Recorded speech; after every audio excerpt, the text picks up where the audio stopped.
At home പ്ലസിൻ്റെ പുതിയ video learning സെഷനിലേക്ക് എല്ലാവർക്കും വീണ്ടും സ്വാഗതം. സെക്കൻഡ് ഇയർ ഫിസിക്സിലെ ഇലക്ട്രിക് ചാർജസ് ആൻഡ് ഫീൽഡ് എന്ന ആദ്യ ചാപ്റ്ററിൻ്റെ 4ാമത്തെ വീഡിയോ ലേണിംഗ് സെഷനാണിത്.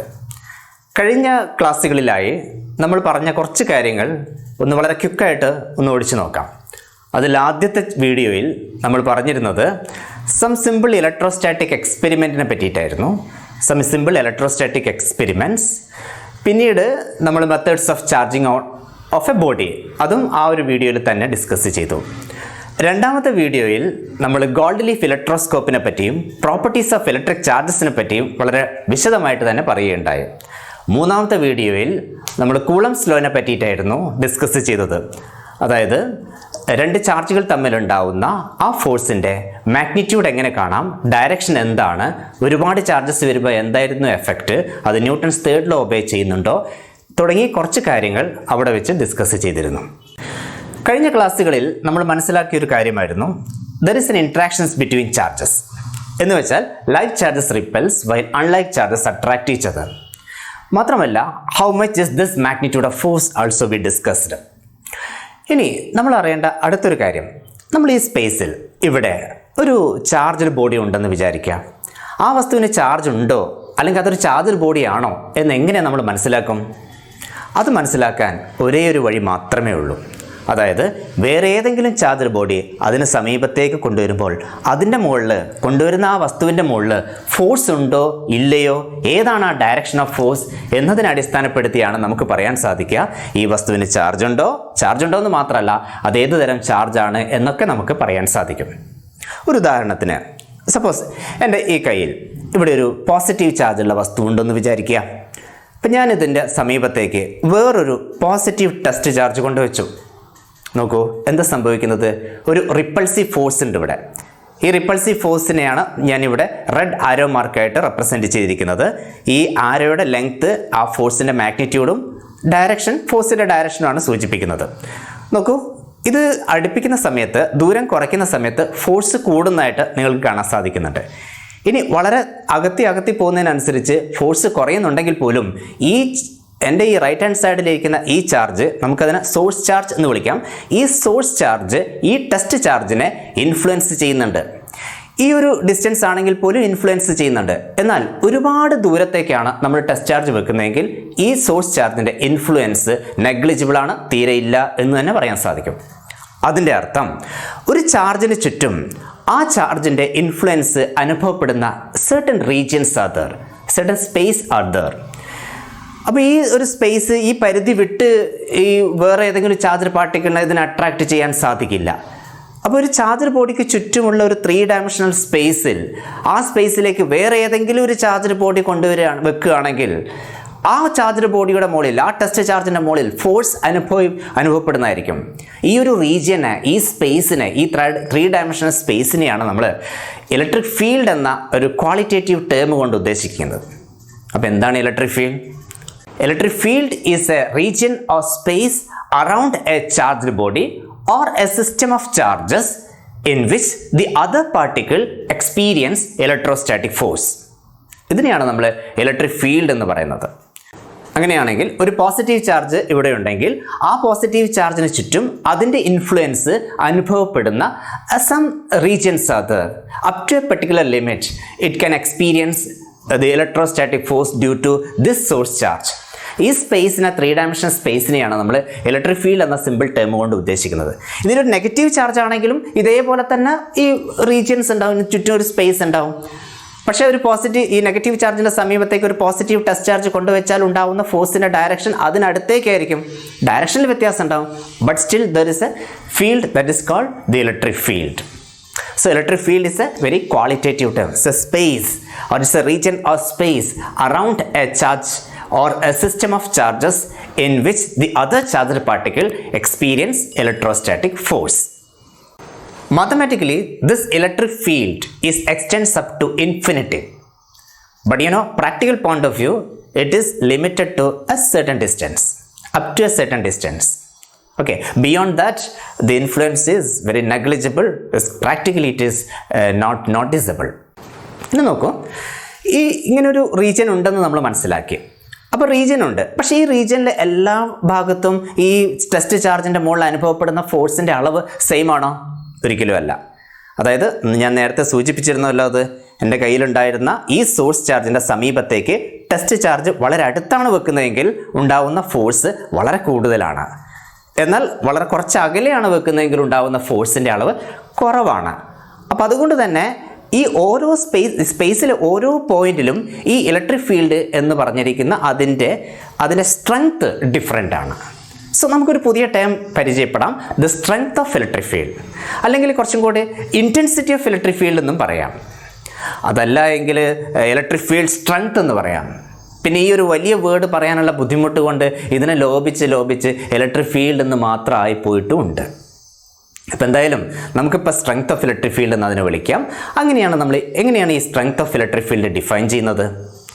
അത് ഡിഫൈൻ ചെയ്യാൻ വേണ്ടിയിട്ട് നമ്മൾ നേരത്തെ പറഞ്ഞ അതേ മെത്തേഡ് തന്നെ ഉപയോഗിക്കാം. ഈ ചാർജുള്ള വസ്തുവിന് സമീപത്തേക്ക് വേറെ ഏതെങ്കിലും ചാർജ് ബോഡി കൊണ്ടുവരുമ്പോഴല്ലേ, ഒരു ടെസ്റ്റ് ചാർജ് കൊണ്ടുവരുമ്പോഴല്ലേ അതിൻ്റെ ഇൻഫ്ലുവൻസ് നമുക്ക് മനസ്സിലാക്കാൻ സാധിക്കുന്നുള്ളൂ. ഓക്കെ, അങ്ങനെയാണ് ഈ ഫോഴ്സിൻ്റെ അടിസ്ഥാനത്തിൽ നമുക്ക് പറഞ്ഞുകൂടെ എത്രയാണ് സ്ട്രെങ്ത് ഓഫ് ഇലക്ട്രിക് ഫീൽഡ് എന്ന് പറയാം. അപ്പോൾ ഈ ഫോഴ്സിൻ്റെ അടിസ്ഥാനത്തിൽ പറയാമെന്ന് പറയുമ്പോൾ ഈ പോസിറ്റീവ് ചാർജ് വെക്കുമ്പോഴും നെഗറ്റീവ് ചാർജ് വെക്കുമ്പോഴും ഉണ്ടാകുന്ന ഫോഴ്സിൻ്റെ ഡയറക്ഷൻ ഡിഫറെൻ്റ് ആണ്. അതുകൊണ്ട് തന്നെ നമുക്കിവിടെ ഒരു യൂണിഫോമിറ്റി ഫോളോ ചെയ്തേ മതിയാവും. അതായത് ഒരു സോഴ്സ് ചാർജ് ഒരു സ്ഥലത്ത് വെച്ചു ഒരു പെർട്ടിക്കുലർ പോയിന്റിലുള്ള ഇലക്ട്രിക് ഫീൽഡിൻ്റെ സ്ട്രെങ്ത് അഥവാ intensity of electric field calculate ചെയ്യാൻ വേണ്ടി അവിടെ നമ്മളൊരു പോസിറ്റീവ് ടെസ്റ്റ് ചാർജ് കൊണ്ടുവച്ചാൽ അതിൻ്റെ മുകളിലുണ്ടാകുന്ന ഫോഴ്സിൻ്റെ അടിസ്ഥാനത്തിൽ നമുക്കത് പറയാൻ സാധിക്കും. പക്ഷെ അപ്പോഴും ഒരു പ്രശ്നമുണ്ട്. ഈ പോസിറ്റീവ് ടെസ്റ്റ് ചാർജ് മാഗ്നിറ്റ്യൂഡ്, ഈ പോസിറ്റീവ് ടെസ്റ്റ് ചാർജിൻ്റെ മാഗ്നിറ്റ്യൂഡ് ഓരോ ആളുകളും ഓരോ വാല്യൂ എടുക്കുകയാണെങ്കിൽ ഇവിടെയും ഒരു യൂണിഫോമിറ്റി ഇഷ്യൂ ഉണ്ടാകുന്നുണ്ട്. കമ്പാരിസൺ ഇത് മതി, പക്ഷേ കൃത്യമായിട്ട് വാല്യൂ നമുക്ക് മാത്തമാറ്റിക്കൽ ഇക്വേഷൻ കിട്ടണമെങ്കിൽ നമ്മൾ കുറച്ചും കൂടി ഒരു യൂണിഫോമിറ്റിക്ക് വേണ്ടി നമ്മൾ പറയുന്നു അവിടെ നമ്മൾ ടെസ്റ്റിന് വേണ്ടി ഉപയോഗിക്കുന്ന പോസിറ്റീവ് ചാർജ് എപ്പോഴും 1 കൂളം ചാർജ് ആയിരിക്കണമെന്ന്. ആ ഒരു കണ്ടീഷൻ വെക്കുകയാണെങ്കിൽ നമ്മൾ ഇത്രേ പറയുന്നുള്ളൂ. സപ്പോസ് എൻ്റെ കയ്യിൽ ഒരു സോഴ്സ് ചാർജ് ഉണ്ട്, that may be A positive or negative charge. അതിൻ്റെ ഇൻഫ്ലുവൻസ് അറിയാൻ വേണ്ടിയിട്ട് ഒരു 1 coulomb test charge plus 1 coulomb test charge ഒരു സ്ഥലത്ത് വെക്കുമ്പോൾ അവിടെ ഉണ്ടാവുന്ന ഫോഴ്സ്, ആ ഫോഴ്സിനെ നമുക്ക് ഇലക്ട്രിക് ഫീൽഡ് എന്ന് ഡിഫൈൻ ചെയ്യാം. അങ്ങനെ ഇലക്ട്രിക് ഫീൽഡ് എന്ന് ഡിഫൈൻ ചെയ്യാം. അതായത് ഒരു പെർട്ടിക്കുലർ പോയിന്റിൽ 1 കൂളം ചാർജ് വെക്കുമ്പോൾ ഉണ്ടാവുന്ന force. So the electric field at a point is defined as it is the force experienced on a unit positive test charge placed at that point. അപ്പോൾ unit positive test charge വെച്ചാൽ ഉണ്ടാവുന്ന force ആണ് electric field intensity എന്ന് നമ്മൾ സാമാന്യമായി പറയുകയാണെങ്കിലും ആ ഒരു unit positive charge തന്നെ അവിടെ വെക്കണമെന്ന് നിർബന്ധമില്ല. അതായത് 1 കൂളം ചാർജ് വെച്ചാൽ എക്സ്പീരിയൻസ് ചെയ്യുന്ന ഫോഴ്സ് ആണ് electric field intensity. That's okay, that's A definition. അതിനു വേണ്ടിയിട്ട് നമ്മൾ 1 കൂളം ചാർജ് തന്നെ വെക്കണം നിർബന്ധമില്ല എന്ന് ഞാൻ പറയാൻ കാരണം 1 കൂളം എന്ന് പറയുന്നിരിക്കുന്നത് സാമാന്യം വലിയൊരു മാഗ്നിറ്റ്യൂഡാണ്. അത് ഇത്തിരി ബുദ്ധിമുട്ടാണ് നമുക്ക് ലഭിക്കാൻ. ഇനി അതിൻ്റെ ആവശ്യമേ ഇല്ല. നമ്മൾ വെക്കുന്നത് വളരെ ചെറിയൊരു ചാർജാണ് വെക്കുന്നത്. ഒരു ചെറിയ ചാർജ് വെക്കുമ്പോൾ ഒരു ചെറിയൊരു ഫോഴ്സ് ഉണ്ടാവും എന്തായാലും. അങ്ങനെയാണെങ്കിൽ ആ 1 കൂളം ചാർജ് വെക്കുമ്പോഴുണ്ടാവുന്ന ഫോഴ്സ് എങ്ങനെ കാൽക്കുലേറ്റ് ചെയ്യും? ജസ്റ്റ് ഡിവൈഡ് ചെയ്താൽ മതി. അതായത് ഞാൻ ഉപയോഗിക്കുന്ന ടെസ്റ്റ് ചാർജ് Q0 എന്ന ടെസ്റ്റ് ചാർജ് ആണെന്ന് വിചാരിക്കുക. Q0 എന്ന ടെസ്റ്റ് ചാർജ് ഒരു പെർട്ടിക്കുലർ പോയിന്റിൽ വെക്കുമ്പോൾ അവിടെ എക്സ്പീരിയൻസ് ചെയ്യുന്ന ആ ഇലക്ട്രോസ്റ്റാറ്റിക് ഫോഴ്സ് F ആണെങ്കിൽ 1 കൂളം ചാർജ് ആ സ്ഥലത്ത് പ്ലേസ് ചെയ്യുമ്പോൾ എക്സ്പീരിയൻസ് ചെയ്യുന്ന ഇലക്ട്രോസ്റ്റാറ്റിക് ഫോഴ്സ് F/Q0 ആയിരിക്കും. So the electric field intensity will become is equal to F/Q0. So this is the mathematical equation for that. അതായത് നമുക്കിവിടെ ഒരു മാത്തമാറ്റിക്കൽ ഇക്വേഷൻ ലഭിച്ചിരിക്കുകയാണ്. എന്ന് വെച്ചാൽ ഇലക്ട്രിക് ഫീൽഡ് എന്ന ആ ഒരു ക്വാളിറ്റേറ്റീവ് കൺസെപ്റ്റിന് നമുക്ക് ക്വാണ്ടിറ്റേറ്റീവായിട്ട് ഇപ്പോൾ മെഷർ ചെയ്യാൻ സാധിച്ചിരിക്കുന്നു with the help of this mathematical equation. What is it? Is equal to F/Q0. And before that I am repeating the definition. What is the electric field intensity? The electric field intensity at a point is defined as it is the force experienced on unit positive test charge placed at that point. That means E is equal to F/Q0. If Q0 is the test charge, E is equal to F/Q0. F is a force. It is a vector. F is a vector. So definitely the electric field is also a vector quantity. So vector E is equal to vector F/Q0. Now what is the SI unit of this electric field? E is equal to F by Q0. What is the unit of force? That is Newton. Unit of charge, Coulomb. So the SI unit of the electric field intensity is Newton per Coulomb. Simply it is Newton per Coulomb. ശരി, നമ്മുടെ definition electric field intensity or strength of electric ഫീൽഡിൻ്റെ definition is equal to F by Q0. പക്ഷേ ഇവിടെ ഒരു ചെറിയൊരു പ്രശ്നം നിലനിൽക്കുന്നുണ്ട്. അതായത് നമ്മളെ സ്പേസിൽ suppose A number of swords charges അത് സോഴ്സ് ചാർജ് ഉദ്ദേശിക്കുന്നത് ഏത് ചാർജ് കൊണ്ടാണോ ഇലക്ട്രിക് ഫീൽഡ് ഇൻറ്റൻസിറ്റി ഉണ്ടാകുന്നത് അതിനെ നമുക്ക് സോഴ്സ് ചാർജ് എന്ന് വിളിക്കാം. അപ്പോൾ ഈ സോഴ്സ് ചാർജ് പല ലൊക്കേഷനിലായിട്ടാണ് നിൽക്കുന്നത്. അപ്പോൾ അത് കാരണം ഒരു പെർട്ടിക്കുലർ പോയിന്റിലുള്ള ഇലക്ട്രിക് ഫീൽഡ് ഇൻറ്റൻസിറ്റി കാൽക്കുലേറ്റ് ചെയ്യാൻ വേണ്ടി അവിടേക്ക് ഞാനൊരു ടെസ്റ്റ് ചാർജ് കൊണ്ടുവെക്കുന്നു. ആ ടെസ്റ്റ് ചാർജിന് നമ്മൾ നേരത്തെ ഉപയോഗിച്ച നൊട്ടേഷൻ തന്നെ ഇവിടെ ഉപയോഗിക്കുന്നു, ദാറ്റ് ഇസ് Q0. അങ്ങനെ ടെസ്റ്റ് ചാർജ് അവിടെ കൊണ്ടുവെക്കുമ്പോൾ ആ ടെസ്റ്റ് ചാർജിൻ്റെ അളവ് വളരെ വലിയ വാല്യൂ ആണെങ്കിൽ സംഭവിക്കാൻ പോകുന്നത് എന്താണെന്ന് വെച്ചാൽ ഈ സോഴ്സ് ചാർജുകളുടെ അറേഞ്ച്മെൻറ്റിൽ വ്യത്യാസപ്പെടാം. അതിൻ്റെ പൊസിഷൻ പോലും പരസ്പരം അങ്ങോട്ടും ഇങ്ങോട്ടേക്ക് മാറാം. അങ്ങനെ പൊസിഷനൊക്കെ മാറ്റം വരുന്നു കഴിഞ്ഞാൽ ഇപ്പോൾ നമ്മൾ മെഷർ ചെയ്യുന്ന ഇലക്ട്രിക് ഫീൽഡ് ഇൻറ്റൻസിറ്റി അതിൻ്റെ യഥാർത്ഥ ഇലക്ട്രിക് ഫീൽഡ് ഇൻറ്റൻസിറ്റി ആവില്ല. അതുകൊണ്ട് നമ്മളൊരു കണ്ടീഷൻ ഇവിടെ ഫോളോ ചെയ്യേണ്ടതുണ്ട്. ആ അടുത്ത കണ്ടീഷൻ എന്താണെന്ന് വെച്ചാൽ ഈ ടെസ്റ്റ് ചാർജിന് ഉപയോഗിക്കുന്ന Q0 that should be very very small, that should be vanishingly small. അത് അത്രയും ചെറുതാണെങ്കിൽ എന്താണ് ഗുണം? അത്രയും ചെറിയൊരു ചാർജാണ് അവിടെ വെക്കുന്നതെങ്കിലുള്ള ബെനിഫിറ്റ് എന്താണെന്ന് വെച്ചാൽ ആ ഒരു ചാർജ് കാരണം, ടെസ്റ്റ് ചാർജ് കാരണം ബാക്കിയുള്ള സോഴ്സ് ചാർജുകളുടെ കോൺഫിഗറേഷനിൽ യാതൊരു മാറ്റവും വരില്ല. അതുകൊണ്ട് ഈ ഒരു കണ്ടീഷനും കൂടി നമ്മൾ ഫോളോ ചെയ്യണം. That is the test charge, അതായത് E is equal to F by Q0 where Q0 should be very very small, where Q0 is vanishingly small. പക്ഷേ ഈ സെൻറ്റൻസ് ഇങ്ങനെ പറയേണ്ട ആവശ്യമില്ല. അതിനൊരു നല്ലൊരു മാത്തമാറ്റിക്കൽ ലാംഗ്വേജ് നമ്മുടെ കയ്യിലുണ്ട്. That is E is equal to limit Q0 tends to 0 F by Q0. That's it. എന്തുകൊണ്ടാണ് Q0 വളരെ ചെറുതാവുന്നത്? അത് നമുക്ക് കാരണം ഇങ്ങനെ പറയാം. അതായത് the test charge is considered to be vanishingly small because its presence should not alter the configuration of the source charges. അപ്പോൾ നമ്മൾ ഇലക്ട്രിക് ഫീൽഡ് ഇൻറ്റൻസിറ്റി അതുപോലെ തന്നെ ഇലക്ട്രിക് ഫീൽഡ് ഈ ആശയങ്ങളാണ് ഇപ്പം പറഞ്ഞത്. ഇനി ഈ ഇലക്ട്രിക് ഫീൽഡ് ഇൻറ്റൻസിറ്റിയുടെ അഥവാ ഇലക്ട്രിക് ഫീൽഡിൻ്റെ ഡയറക്ഷൻ എങ്ങനെയാണ്? ഈ ടെസ്റ്റ് ചാർജായിട്ട് നമ്മൾ ഉപയോഗിക്കുന്നത് എപ്പോഴും ഒരു പോസിറ്റീവ് ചാർജ് ആണല്ലോ, ഒരു പ്ലസ് Q0 ആണ് ടെസ്റ്റ് ചാർജ് ആയിട്ട് ഉപയോഗിക്കുന്നത്. അതുകൊണ്ട് തന്നെ ഈ ഫോഴ്സിൻ്റെ ഡയറക്ഷൻ തന്നെയാണ് ഇലക്ട്രിക് ഫീൽഡിൻ്റെ direction. So the direction of electric field is actually the direction of the force experienced on a positive test charge placed at that point. എന്നാൽ ഒരു നെഗറ്റീവ് ചാർജാണ് ഈ ഇലക്ട്രിക് ഫീൽഡിൽ വെക്കുന്നതെങ്കിലോ?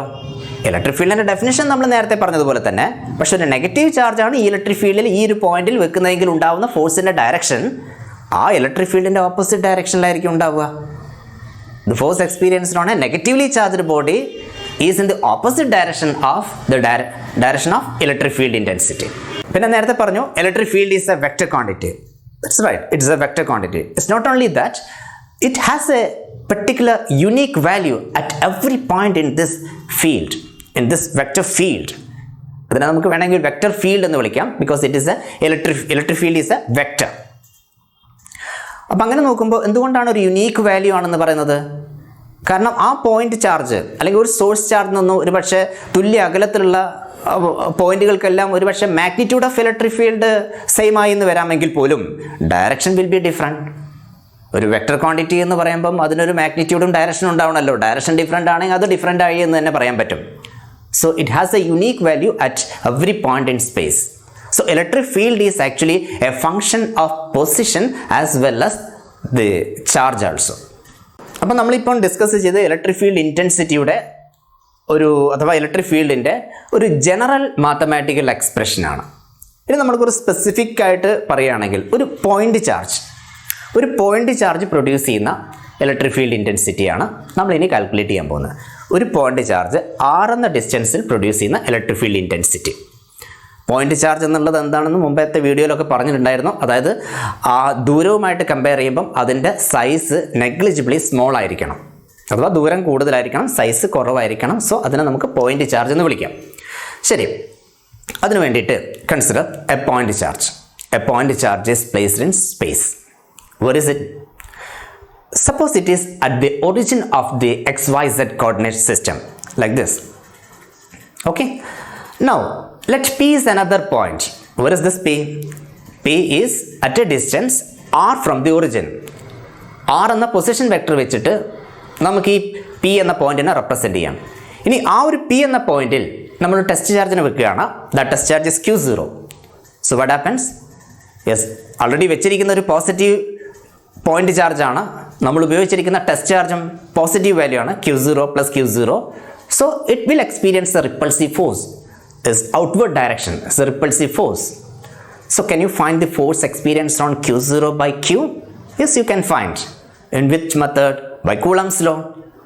By Coulomb's law, this force, the force experienced on Q0 by Q is given by F is equal to 1 by 4 pi epsilon 0 Q0 by R square into R cap. So ഇവിടെ R cap represent ചെയ്യുന്ന ഡയറക്ഷനാണ്. കാരണം നമ്മൾ left hand സൈഡിൽ ഫോഴ്സിന് vector സൈനാണ് കൊടുത്തിരിക്കുന്നത്. So F is equal to 1 by 4 pi epsilon 0 Q0 by R square R cap. Now as per the definition of electric field intensity, E is equal to F by Q0. So how can you write it? So here E is equal to F ന്റെ സ്ഥാനത്ത് 1 by 4 pi epsilon 0 Q0 by R square into R cap is there. അപ്പോൾ ഒരു Q0 നെ കൊണ്ട് divide ചെയ്യുക. So the equation will become E is equal to 1 by 4 pi epsilon 0 Q0 by Q0 R square R cap. So in the numerators and denominators, Q0s are there, they are cancelled. So what are the remaining term?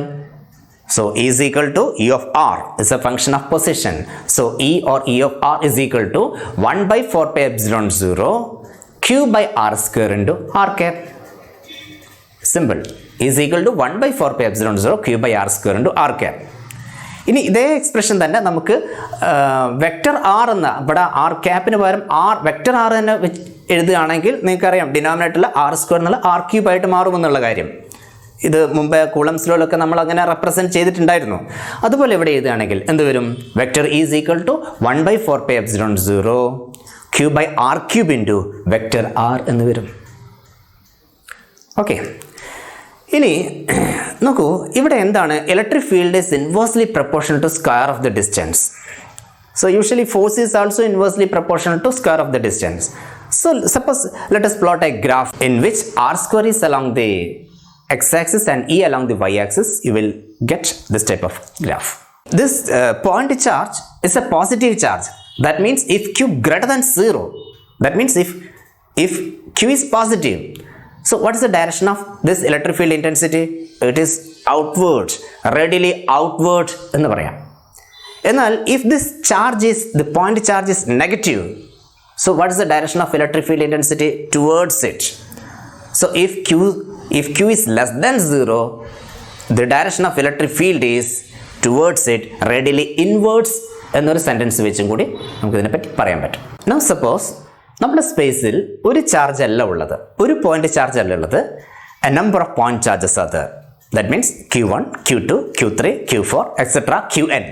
ഇത്രയും number of point charges ഉണ്ടെന്ന് വിചാരിക്കുക. അങ്ങനെയാണെങ്കിൽ total electric field എങ്ങനെ calculate ചെയ്യാൻ പറ്റും? No doubt, നമുക്കറിയാം electric field intensity എന്ന് പറയുന്നത് actually it is a type of force, right? It is the force experienced on a unit positive test charge. അങ്ങനെയാണെങ്കിൽ ഏത് പോയിന്റിലുള്ള ടോട്ടൽ ഇലക്ട്രിക് ഫീൽഡ് ഇൻറ്റൻസിറ്റിയാണ് നമുക്ക് കാൽക്കുലേറ്റ് ചെയ്യേണ്ടത്? Suppose that point may be P. ഈ P എന്ന് പറയുന്നത് ഓരോ ചാർജിൽ നിന്നും ഓരോരോ അകലത്തിലായിരിക്കും ഉണ്ടാവുക.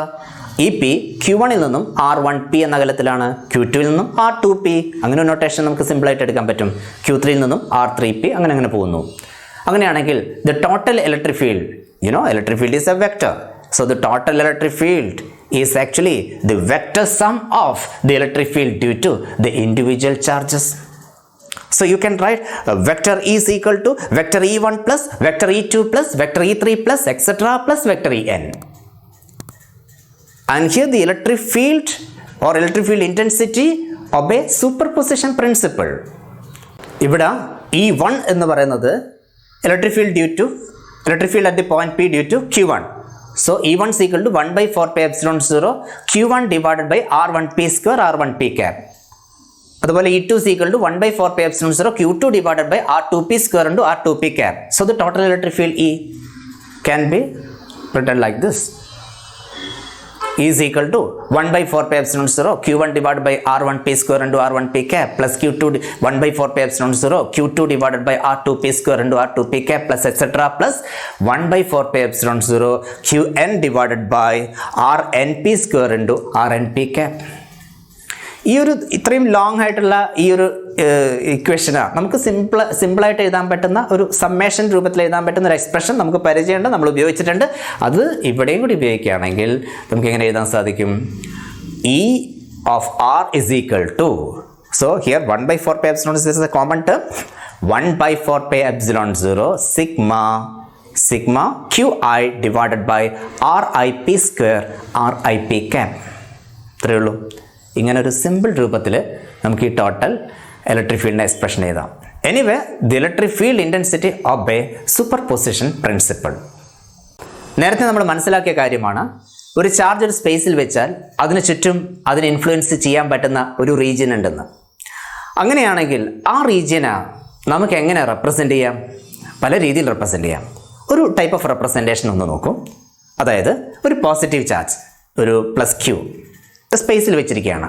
അതിന് തൊട്ടടുത്ത് ഇലക്ട്രിക് ഫീൽഡിൻ്റെ മാഗ്നിറ്റ്യൂഡും ഡയറക്ഷനെയും ഇങ്ങനെ ഈ ഒരു വെക്ടർ വെച്ച് റെപ്രസെൻ്റ് ചെയ്യാം.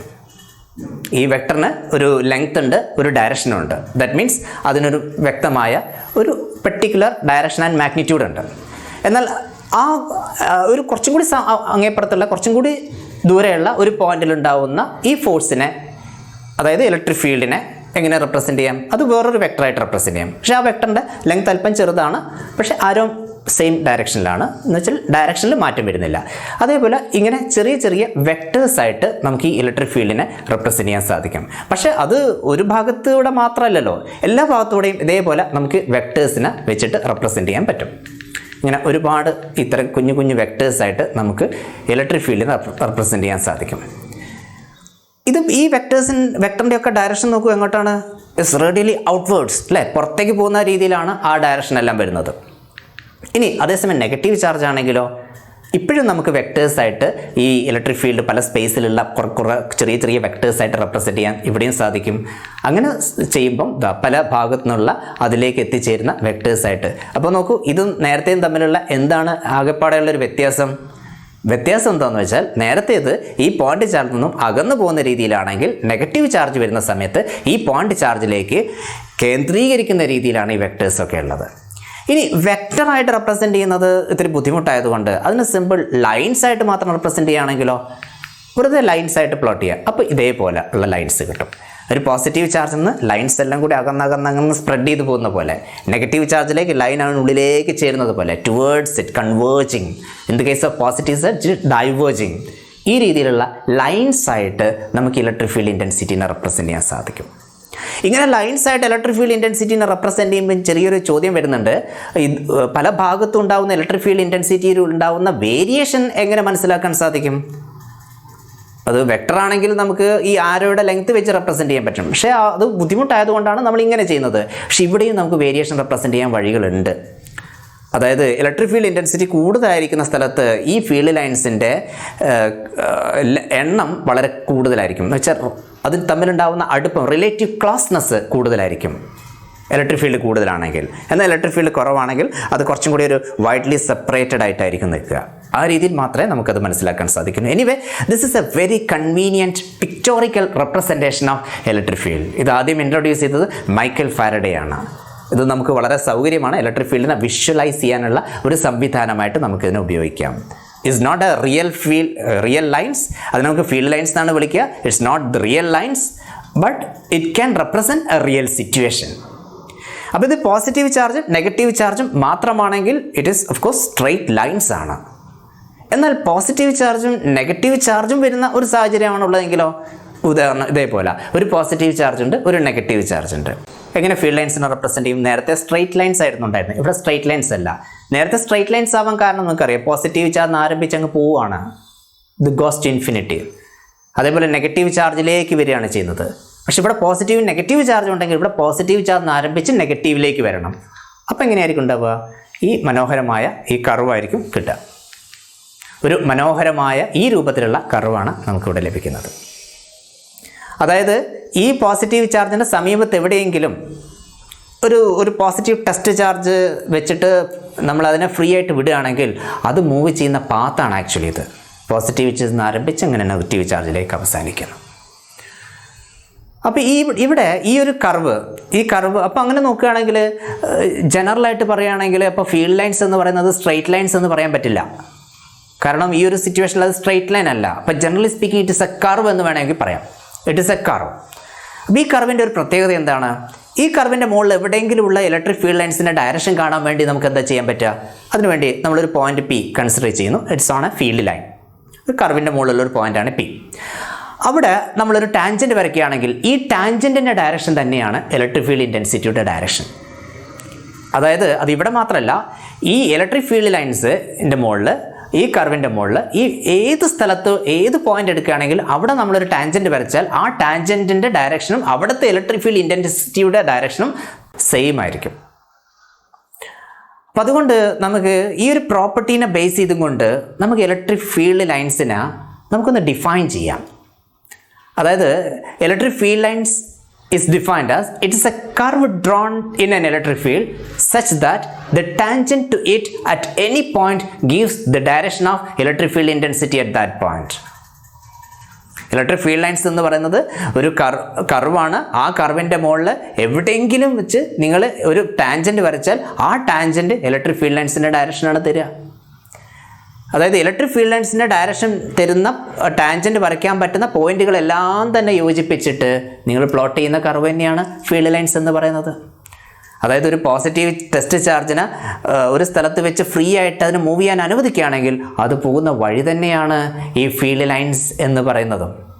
ആ ഒരു രീതിയിൽ അതിനെ സമീപിക്കുകയാണെങ്കിൽ നമുക്ക് ഇങ്ങനെ പറയാം, it is the path along which a positive test charge would move if it is free to do so. അങ്ങനെയും പറയാം. അപ്പോൾ നേരത്തെ പറഞ്ഞ പോലെ ഈ ഫീൽഡ് ലൈൻസ് ഒന്നും തന്നെ ഒരു റിയൽ ലൈൻസ് അല്ല, but this will represent the real situation. ഇനി നമ്മൾ നേരത്തെ കുറച്ച് മുമ്പ് പറഞ്ഞ pair of equal and opposite ചാർജസിലേക്ക് തന്നെ വരിക. അതിൻ്റെ ഫീൽഡ് ലൈൻസ് നമ്മൾ നേരത്തെ റെപ്രസെൻറ്റ് ചെയ്താണ്. വളരെ ബ്യൂട്ടിഫുൾ ആയിട്ടുള്ള റെപ്രസെൻറ്റേഷനാണ് കണ്ടിരിക്കുന്നത്. പിന്നെ ഈ പോസിറ്റീവ് ചാർജ് നെഗറ്റീവ് ചാർജ് തമ്മിൽ അട്രാക്ഷൻ ഉണ്ട് എന്ന് നിങ്ങൾക്കറിയാലോ. പോസിറ്റീവ് ചാർജ് നെഗറ്റീവ് ചാർജ് എന്തായാലും അട്രാക്റ്റ് ചെയ്യും. ഈ അട്രാക്ഷൻ നമുക്ക് ഫീൽഡ് ലൈൻസിൻ്റെ കാഴ്ചപ്പാടിലൂടെ നമ്മൾ പറയുമ്പം എനിക്കിങ്ങനെ പറയാം, അതായത് ഫീൽഡ് ലൈൻസിന് ലെങ്ത് വൈസ് ആയിട്ട് ചുരുങ്ങാനൊരു ടെൻഡൻസി ഉണ്ട്. പോസിറ്റീവ് നിന്ന് ആരംഭിച്ച് നെഗറ്റീവിൽ എത്തുന്ന ഈ ഫീൽഡ് ലൈൻസിന് ലെങ്ത് വൈസ് ആയിട്ട് ചുരുങ്ങാനൊരു ടെൻഡൻസി ഉണ്ട്. അതായത് ഇത് അട്രാക്റ്റ് ചെയ്യപ്പെടുന്നത് അതുകൊണ്ടാണ്. അതായത് ആക്ച്വലി അട്രാക്റ്റ് ചെയ്യുന്നുള്ള ഫണ്ടമെൻ്റൽ പ്രോപ്പർട്ടിയാണ്. ഫീൽഡ് ലൈൻസ് ഇമാജിനറിയാണ്. പക്ഷെ എന്നാലും നമുക്ക് പറയാൻ പറ്റും ഈ അട്രാക്ഷനെ റെപ്രസെൻറ്റ് ചെയ്യാൻ വേണ്ടിയിട്ടാണ് നമ്മൾ പറയുന്നത് ഫീൽഡ് ലൈൻസിന് അതിൻ്റെ ലെങ്ത് വൈസ് ആയിട്ട് ചുരുങ്ങാനൊരു ടെൻഡൻസി ഉണ്ട്. അതായത് field lines contract lengthwise to represent the attractions between two unlike charges. അപ്പോൾ രണ്ട് പോസിറ്റീവ് ചാർജ് മാത്രമാണെങ്കിലോ, പോസിറ്റീവ് നിന്ന് ആരംഭിക്കുന്നു, നെഗറ്റീവിലേക്കാണ് പോവുക, പക്ഷെ പോസിറ്റീവിൽ ഒരിക്കലും പോവില്ല. അപ്പോൾ പോസിറ്റീവ് നിന്ന് ആരംഭിച്ച് വീണ്ടും പോസിറ്റീവിലേക്ക് പോവില്ല. അതുകൊണ്ട് ഫീൽഡ് ലൈൻസ് ഈ രീതിയിലാണ് നമുക്ക് റെപ്രസെൻറ്റ് ചെയ്യാൻ പറ്റുക. അപ്പോൾ പോസിറ്റീവിലേക്ക് പോകാതിരിക്കണമെങ്കിൽ അവിടെ ഒരു ലാറ്ററൽ പ്രഷർ എക്സ്പീരിയൻസ് ചെയ്യണം. ആക്ച്വലി ഈ lateral pressure of this field lines represent the repulsions between two like charges. അപ്പോൾ എന്താണ് ഈ റിപ്പൽഷനെ നമുക്ക് ഫീൽഡ് ലൈൻസിൻ്റെ അടിസ്ഥാനത്തിൽ പറയാൻ പറ്റുന്നത്? Field lines exerts a lateral pressure to represent the repulsions between two like charges. അങ്ങനെയും പറയാം. ഇനി ഒരു ഈക്വൽ ആൻഡ് ഓപ്പോസിറ്റ് ചാർജസും അതുപോലെ ഈക്വൽ ആൻഡ് സിമിലർ ചാർജസും റിപ്രസെൻ്റ് ചെയ്യുന്ന ഫീൽഡ് ലൈൻസിൻ്റെ ഒരു GIF ഇമേജാണ് കാണുന്നത്. അപ്പോൾ ഫീൽഡ് ലൈൻസിനെ പറ്റി ഇത്രയും നേരം ഞാൻ പറഞ്ഞതെല്ലാം നിങ്ങൾക്ക് കൃത്യമായിട്ട് മനസ്സിലായി എന്ന് ഞാൻ വിശ്വസിക്കുകയാണ്. അപ്പം നമ്മൾ ഈ പറഞ്ഞതിനെ എല്ലാം കൂടി ഒന്ന് ക്രോഡീകരിച്ചുകൊണ്ട് നമുക്കതിൻ്റെ ചില പ്രോപ്പർട്ടീസ് ആയിട്ടൊന്ന് ലിസ്റ്റ് ഔട്ട് ചെയ്യാം. What are the properties of this electric field lines? ഒന്നാമത്തെ പ്രോപ്പർട്ടി ആയിട്ട് നമുക്ക് പറയാം, electric field line starts from positive charge and ends to a negative charge. If there is a single charge it may start or end at infinity. രണ്ടാമത്തെ property ആയിട്ട് നമുക്ക് പറയാൻ പറ്റും, in a charge free region the electric field lines are continuous curve without any break. ഞാൻ നേരത്തെ പറഞ്ഞിരുന്നു field lines start ചെയ്യുന്ന പോസിറ്റീവിൽ നിന്നാണ്, എൻഡ് ചെയ്യുന്നത് നെഗറ്റീവിലാണ്. അപ്പോൾ പോസിറ്റീവിൽ നിന്ന് ആരംഭിക്കുന്നു, നെഗറ്റീവിൽ അവസാനിക്കുന്നു. ഈ ആരംഭവും അവസാനവും ഇല്ല എന്ന് വെച്ചാൽ സ്പേസിൽ പോസിറ്റീവ് ചാർജോ നെഗറ്റീവ് ചാർജോ ഇല്ല എങ്കിൽ ആരംഭവും അവസാനവും ഇല്ലാത്ത ആ കർവ് കണ്ടിന്യൂസ് കർവാണ്. Continuous curve without any break എന്ന് നമുക്ക് പറയാൻ സാധിക്കും. അപ്പോൾ field lines are continuous curve without any break. ഇനി ഒരു പ്രോപ്പർട്ടി ആയിട്ട് നമുക്ക് പറയാൻ പറ്റും, നമ്മൾ അതിൻ്റെ ബേസിക് ഡെഫിനിഷനിൽ തന്നെ ഉപയോഗിച്ചത് ഒരു പ്രോപ്പർട്ടിയാണ്, അത് ഡയറക്ഷൻ. ടാൻജൻറ്റ് വരച്ചാലുണ്ടാകുന്ന ഡയറക്ഷനെ പറ്റിയിട്ട് അല്ലേ. The direction of the tangent drone at any point on A field line gives the direction of electric field intensity at that point എന്ന് പറയാൻ പറ്റും. അതൊരു പ്രോപ്പർട്ടിയാണ്. ഇനി ഇതിൻ്റെ തന്നെ ഒരു കോൺസിക്വൻസ് ആയിട്ട് നമുക്ക് വേണമെങ്കിൽ പറയാൻ പറ്റും, two field lines will never intersect. അതെന്താ കാര്യം? സപ്പോസ് രണ്ട് ഫീൽഡ് ലൈൻസ് ഇൻ്റർസെക്റ്റ് ചെയ്യുന്നു എന്നങ്ങോട്ട് സങ്കല്പിക്കുക. ഓക്കെ, ആ രണ്ട് ഫീൽഡ് ലൈൻസ് പരസ്പരം ഇൻ്റർസെക്റ്റ് ചെയ്യുന്നു ഡയഗ്രത്തിലുള്ളതുപോലെ. സോ അവിടെ എ എന്നൊരു ഫീൽഡ് ലൈൻ ഉണ്ട്, ബി എന്ന വേറൊരു ഫീൽഡ് ലൈൻ ഉണ്ട്. അപ്പോൾ ഈ ഇൻ്റർസെക്റ്റിംഗ് പോയിന്റ് എന്ന് പറഞ്ഞാൽ പി ആണ്. ഈ പി എന്നുള്ള പോയിന്റ് ഈ എ എന്ന കർവിൻ്റേതുമാണ്, ബി എന്ന കർവിൻ്റേതുമാണ്. അങ്ങനെയാണെങ്കിൽ പി എന്ന പോയിന്റിൽ നമുക്ക് എ എന്ന കർവിനെ ബേസ് ചെയ്തും കൊണ്ടൊരു ടാൻജൻറ്റ് വരയ്ക്കാം, അതേപോലെ ബി എന്ന കർവിനെ ബേസ് ചെയ്തും കൊണ്ട് നമുക്കൊരു ടാൻജൻറ്റ് വരയ്ക്കാം. സോ ദാറ്റ് മീൻസ് പി എന്ന പോയിന്റിൽ രണ്ട് ടാൻജൻറ്റ് വരയ്ക്കാം. പി എന്ന പോയിന്റിൽ രണ്ട് ഡയറക്ഷൻ ഓഫ് ഇലക്ട്രിക് ഫീൽഡ് ഉണ്ടായിരിക്കും. Is it really happen? No, never. Because electric field is a vector quantity. Electric field is a vector quantity. A vector quantity has a single magnitude and a particular direction. Two direction is not possible. So the only thing is that two field lines will never intersect. അപ്പോൾ നമ്മൾ question വന്നാൽ നമുക്ക് എങ്ങനെ answer ചെയ്യാൻ പറ്റും? Two field lines do not intersect each other. Why? In case two field lines intersect, at the point of intersection, there will be two directions of electric field intensity. It is not possible. So two field lines do not intersect each other. That's the answer. നമ്മൾ നേരത്തെ മനസ്സിലാക്കിയിരുന്നു, positive ചാർജിൽ നിന്ന് field lines ആരംഭിക്കുന്നു, negative ചാർജിൽ അവസാനിക്കുന്നു. അതായത് positive ചാർജിൽ നിന്ന് ആരംഭിക്കുന്നു, നെഗറ്റീവ് ചാർജിൽ അവസാനിക്കുന്നു. ഒരിക്കലും തന്നെ നെഗറ്റീവ് ചാർജിൽ നിന്ന് പോസിറ്റീവ് ചാർജിലേക്ക് അത് പോവില്ല. അതിൻ്റെ അർത്ഥം ഒരിക്കലും ഇലക്ട്രിക് ഫീൽഡ് ലൈൻസ് ഒരു ക്ലോസ്ഡ് ലൂപ്പ് ഫോം ചെയ്യില്ല. എന്നാൽ മാഗ്നറ്റിക് ഫീൽഡ് ലൈൻസ് ഇതിൽ നിന്നും തികച്ചും വ്യത്യസ്തമാണ്. അതായത് മാഗ്നറ്റിക് ഫീൽഡ് ലൈൻസ് എപ്പോഴും ക്ലോസ്ഡ് ലൂപ്പാണ് ഫോം ചെയ്യുക. എന്നാൽ ഇലക്ട്രിക് ഫീൽഡ് ലൈൻസ് ഒരു കാരണവശാലും ക്ലോസ്ഡ് ലൂപ്പ് ഫോം ചെയ്യില്ല. കാരണം മാഗ്നറ്റിസം എന്ന ചാപ്റ്ററിൽ നമുക്കത് കുറച്ച് കാര്യങ്ങൾ ആ സമയത്ത് ഡിസ്കസ് ചെയ്യാം. എന്നാൽ പോലും ഈ സമയത്തും ഫീൽഡ് ലൈൻസിൻ്റെ കാര്യം പറയുന്നത് കൊണ്ട് മാത്രം ഇവിടെ ഞാൻ ജസ്റ്റ് ഒന്ന് സൂചിപ്പിച്ചെന്ന് മാത്രമേ ഉള്ളൂ. അതായത് മാഗ്നറ്റിക് ഫീൽഡ് ലൈൻസ് നോർത്ത് നിന്ന് ആരംഭിച്ച് സൗത്തിലേക്കാണ് പോകുന്നതെങ്കിലും മാഗ്നറ്റിനുള്ളിലൂടെ സൗത്ത് നിന്ന് നോർത്തിലോട്ട് പോകുന്നുണ്ട്. അതേപോലെ ഇലക്ട്രിക് ഫീൽഡ് ലൈൻസ് ഒരിക്കലും ഒരു ക്ലോസ്ഡ് ലൂപ്പ് ഫോം ചെയ്യില്ല. ഒരു കാരണവശാലും ക്ലോസ്ഡ് ലൂപ്പ് ഫോം ചെയ്യില്ല. അത് അടുത്തൊരു പ്രോപ്പർട്ടിയാണ്. പിന്നെ നമ്മൾ തുടക്കം മുതലേ കണ്ടിട്ടുണ്ടായിരുന്ന ഒരു പോസിറ്റീവ് ചാർജ് മാത്രമാകുമ്പോൾ ഫീൽഡ് ലൈൻസ് ആ പോസിറ്റീവ് ചാർജിന് സ്റ്റാർട്ട് ചെയ്ത് അങ്ങ് ഇൻഫിനിറ്റിലേക്ക് അങ്ങ് പോവുകയാണ്. അങ്ങനെ സ്പ്രെഡ് ഔട്ട് ചെയ്യാൻ, ഡൈവേർജ് ചെയ്ത് പോവുകയാണ് ചെയ്യുന്നത്. ഈ ലൈൻസുകളൊന്നും തന്നെ പാരലൽ അല്ല, ഒരിക്കലും വരില്ലല്ലോ. ഒരു പോയിന്റിൽ നിന്ന് ആരംഭിക്കുന്ന ലൈൻസുകൾ തീർച്ചയായിട്ടും പാരലൽ ആവില്ല. അതായത് ഇവിടെ എല്ലാ സ്ഥലത്തും തന്നെ ഇലക്ട്രിക് ഫീൽഡ് ഇൻറ്റൻസിറ്റിയിൽ വ്യത്യാസമുണ്ട്. ഇലക്ട്രിക് ഫീൽഡ് ഇൻറ്റൻസിറ്റിയിൽ വ്യത്യാസം ഉള്ളത് കൊണ്ട് തന്നെയാണ് ഇത് പാരലൽ ആവാതിരിക്കുന്നത്. അതേസമയം നമ്മൾ വേറൊരു സാഹചര്യം ആലോചിച്ച് നോക്കൂ. ഒരു പോസിറ്റീവ് ചാർജുള്ളൊരു പ്ലേറ്റ്, ഒരു നെഗറ്റീവ് ചാർജുള്ളൊരു പ്ലേറ്റ് യൂണിഫോംലി ചാർജ്ഡാണ്. രണ്ട് പ്ലേറ്റ് യൂണിഫോംലി ചാർജ്ഡാണ്, തമ്മിൽ വളരെ അടുത്ത് വെച്ചിരിക്കുകയാണ്. അങ്ങനെ വരുമ്പം അതിനിടയിലുള്ള ഇലക്ട്രിക് ഫീൽഡിൻ്റെ ഡയറക്ഷൻ എപ്പോഴും ഒരേ ഡയറക്ഷനിലായിരിക്കും. അതിൻ്റെ മാഗ്നിറ്റ്യൂഡും സെയിം ആയിരിക്കും. ദാറ്റ് മീൻസ് അതിനുള്ളിലുണ്ടാകുന്ന electric field uniform electric field ആയിരിക്കും. If the electric field is uniform, the field lines are parallel ആയിരിക്കും. ഇതുപോലെ അതായത് electric field lines remains parallel in A uniform electric field. അപ്പം നമ്മളിവിടെ ഈ ഒരു ഇതിനകത്ത് 6 പ്രോപ്പർട്ടീസാണ് ലിസ്റ്റ് ഔട്ട് ചെയ്തിരിക്കുന്നത്. ഈ 6 പ്രോപ്പർട്ടീസും വളരെ ഇമ്പോർട്ടൻ്റ് ആയുള്ള പ്രോപ്പർട്ടീസാണ്, ശരിക്കും മനസ്സിലാക്കുക തന്നെ ചെയ്യണം. ഇനി ഫീൽഡ് ലൈൻസിന് നമുക്ക് വേറെയും കുറേ പ്രോപ്പർട്ടീസ് നമുക്ക് അസൈൻ ചെയ്ത് കൊടുക്കാൻ സാധിക്കും. അതിനുള്ള കാരണങ്ങളൊക്കെ വളരെ ഡീറ്റെയിൽ ആയിട്ടുള്ള കാരണങ്ങളൊക്കെ പിന്നീട് വരുന്നുണ്ടെങ്കിൽ പോലും നമുക്ക് അതിൻ്റെ കുറച്ചും കൂടി പ്രോപ്പർട്ടീസ് നമുക്കിപ്പോഴൊന്ന് ഡിസ്കസ് ചെയ്യാം. അന്ന് ഫീൽഡ് ലൈൻസ് ഞാൻ നേരത്തെ പറഞ്ഞല്ലോ, ഫീൽഡ് ലൈൻസ് വെച്ചിട്ട് നമുക്ക് എങ്ങനെയാണ് ഒരു സ്ഥലത്തെ ഇലക്ട്രിക് ഫീൽഡ് ഇൻറ്റൻസിറ്റിയുടെ മാഗ്നിറ്റ്യൂഡ് നമുക്കൊന്ന് കമ്പയർ ചെയ്യാൻ സാധിക്കുക. വെക്റ്റർ ആണെങ്കിൽ നമുക്ക് പറയാൻ പറ്റും, വെക്റ്ററിൻ്റെ ലെങ്ത് കൂടുതലാണ്, മാഗ്നിറ്റ്യൂഡ് ഓഫ് ഈ കൂടുതലാണ്, കുറവാണെങ്കിൽ കുറവാണ് എന്നൊക്കെ പറയാൻ സാധിക്കും. പക്ഷേ ഇത് ചെയ്യുന്ന ഒരു ഒറ്റ രീതിയേ ഉള്ളൂ. അതായത് the relative closeness of the field lines indicate the strong electric field. എന്നാൽ റിലേറ്റീവ് ക്ലോസ്നെസ് കുറവാണെങ്കിൽ ഇലക്ട്രിക് ഫീൽഡ് അത്ര സ്ട്രോങ് അല്ല. എന്ന് വെച്ചാൽ electric field lines spread out ആണെങ്കിൽ അവിടെ ഇലക്ട്രിക് ഫീൽഡ് ഇൻറ്റൻസിറ്റി കുറവായിരിക്കും. അത് നമുക്കൊരു ഒറ്റ ഡയഗ്രത്തിലൂടെ തന്നെ കാണിക്കാൻ സാധിക്കും. ഒരു പോയിന്റ് ചാർജാണ്. പോയിന്റ് ചാർജിന് കുറേ ഫീൽഡ് ലൈൻസ് പ്ലോട്ട് ചെയ്തിരിക്കുന്ന ഒരു ഡയഗ്രമാണ് ഇപ്പോൾ കാണുന്നത്. ഇനി നമ്മളൊരു ചെറിയൊരു ഏരിയ കൺസിഡർ ചെയ്യുന്നു. ആദ്യത്തെ ഏരിയ വളരെ ക്ലോസ് ആയിട്ടാണ്, ചാർജിനോട് വളരെ അടുത്താണ് ഇരിക്കുന്നത്. ആ ഏരിയനകത്തൂടെ കുറേ ഫീൽഡ് ലൈൻസ് പോകുന്നത് നമുക്ക് ഇവിടെ കാണാൻ സാധിക്കും. അതായത് ഫീൽഡ് ലൈൻസ് വളരെ അടുത്തടുത്താണ് നിൽക്കുന്നത്. എന്നാൽ രണ്ടാമത്തെ ഏരിയ എന്ന് പറയുന്നത് ചാർജിൽ നിന്ന് കുറച്ച് ദൂരെയാണുള്ളത്.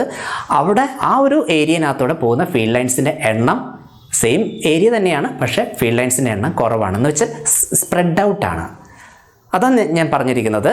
അതായത് field lines are closer where the electric field is stronger and they are spread out if this electric field is weaker.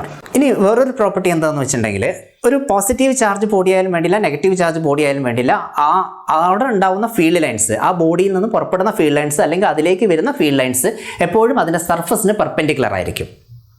അതായത് field lines are perpendicular to the surface of a positively or negatively charge body. Field lines are perpendicular to surface. ഇതേപോലെ നോക്കൂ, ഇതൊരു regular surface ആണ്, ഒരു rectangular box ആണ്. അവിടെ field lines ഇങ്ങനെ perpendicular ആണ്. ഇറഗുലർ ആണ് സർഫസ് ആണെങ്കിൽ പോലും ഫീൽഡ് ലൈൻസ് പെർപെൻഡിക്കുലർ ആണ് വരുന്നത്. ഇനി എന്താണ് ഈ ഫീൽഡ് ലൈൻസ് ഇങ്ങനെ കറക്റ്റ് പെർപെൻഡിക്കുലർ ആയി തന്നെ വരാനുള്ള കാരണം എന്ന് ചോദിച്ചാൽ, അതിനുള്ള ആൻസർ ശരിക്കും പറഞ്ഞാൽ ഇപ്പം നമുക്ക് ഡിസ്കസ് ചെയ്യാൻ ബുദ്ധിമുട്ടുണ്ട്. അത് അടുത്ത ചാപ്റ്ററിൽ അത് വളരെ വിശദമായിട്ട് പറയുന്നുണ്ട്. അതായത് ഒരു കണ്ടക്ടറിൻ്റെ തൊട്ട് സമീപത്തുണ്ടാവുന്ന ഇലക്ട്രിക് ഫീൽഡ് അതിന് പെർപെൻഡിക്കുലർ ആണ് എന്തുകൊണ്ട് എന്നൊക്കെയുള്ള കാര്യങ്ങൾ അവിടെ ഡീറ്റെയിൽ ആയിട്ട് എക്സ്പ്ലെയിൻ ചെയ്യുന്നുണ്ട്. തൽക്കാലം ഫീൽഡ് ലൈൻസിൻ്റെ പ്രോപ്പർട്ടീസ് ലിസ്റ്റ് ഔട്ട് ചെയ്യുമ്പോൾ ഇതും കൂടി ഉണ്ട് എന്ന് മനസ്സിലാക്കാൻ വേണ്ടിയിട്ടാണ് ഇപ്പോൾ ഇത് പറഞ്ഞിരിക്കുന്നത്.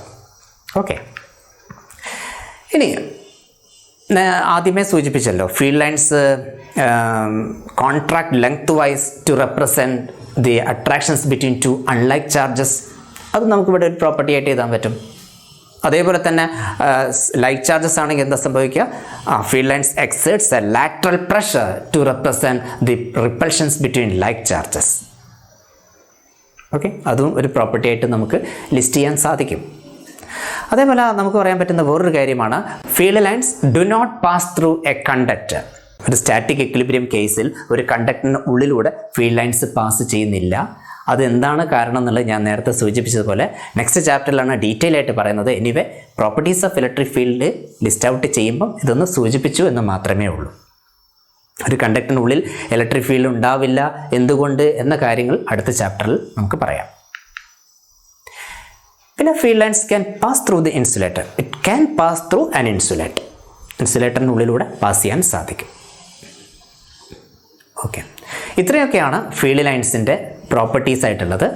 അതിൽ ആദ്യം പറഞ്ഞ പ്രോപ്പർട്ടീസ് ഉണ്ടല്ലോ, ആദ്യത്തെ 6 properties, that's very important one. പിന്നത്തെ പ്രോപ്പർട്ടീസ് ഇമ്പോർട്ടൻ്റ് അല്ലെന്നല്ല, അതും നമുക്ക് മനസ്സിലാക്കേണ്ട പ്രോപ്പർട്ടീസ് തന്നെയാണ്. പക്ഷേ അതിൻ്റെ പലതിൻ്റെയും കാരണങ്ങൾ നമുക്ക് ഈ ഒരു കോണ്ടെക്സ്റ്റിലല്ല ഡിസ്കസ് ചെയ്യുന്നതെന്ന് മാത്രമേ ഉള്ളൂ. അപ്പോൾ ഇത്രയും പറഞ്ഞ കാര്യങ്ങൾ ഇലക്ട്രിക് ഫീൽഡിനെ പറ്റിയും ഇലക്ട്രിക് ഫീൽഡ് ലൈൻസിനെ പറ്റിയും നിങ്ങൾക്ക് കൃത്യമായിട്ട് മനസ്സിലായിട്ടുണ്ട് എന്ന് ഞാൻ വിശ്വസിക്കുകയാണ്. ഇനി ഈ ചാപ്റ്ററിലുള്ള മറ്റു കാര്യങ്ങൾ അടുത്ത വീഡിയോ ലേണിംഗ് സെഷനിൽ നമുക്ക് ഡിസ്കസ് ചെയ്യാം എന്ന് പ്രതീക്ഷിച്ചുകൊണ്ട് തൽക്കാലം എല്ലാവർക്കും നന്ദി.